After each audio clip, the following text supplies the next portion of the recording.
So how do you protect yourself in this extreme heat? KVUE's Dominique Newland sat down with one Central Texas doctor to talk about best practices this time of the year. I'm joined now by Dr. Ryan McCorkle with St. David's Medical Center. Doctor, thanks so much for being on with us. Thank you for having me, Dominique. I appreciate it. Tell me a little bit about, with this heat, some kind of the dangerous aspects that can come with it if you're not taking great care of yourself. Well, first and foremost, we talk a lot about hydration. So if you're going to be out in this heat, you've got to hydrate before you go. You've got to hydrate while you're out, and then even after you're done. I think it's most important to let people know there's no way around it. You just shouldn't be out in those peak times of heat, being outdoors doing things, being between 10 a.m. and 6 p.m. We're just seeing people in the ER coming by ambulance with dehydration, heat exhaustion, and heat stroke, just because there's not a real good safe way to be out there for more than 30 or 45 minutes in temperatures like we're seeing now.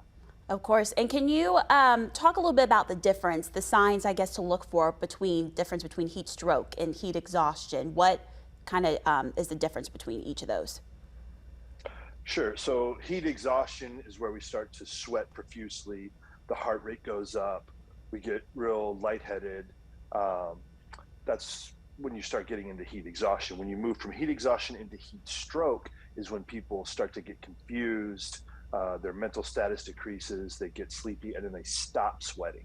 And that is really dangerous. That's when they need to be in an ambulance, coming to me in the ER, and we do those active cooling measures, putting ice packs into the armpits, the groin, running cooled IV fluids, misting the patient to get that core temperature down, because that's where we're getting into dangerous territory with the brain swelling and heat stroke.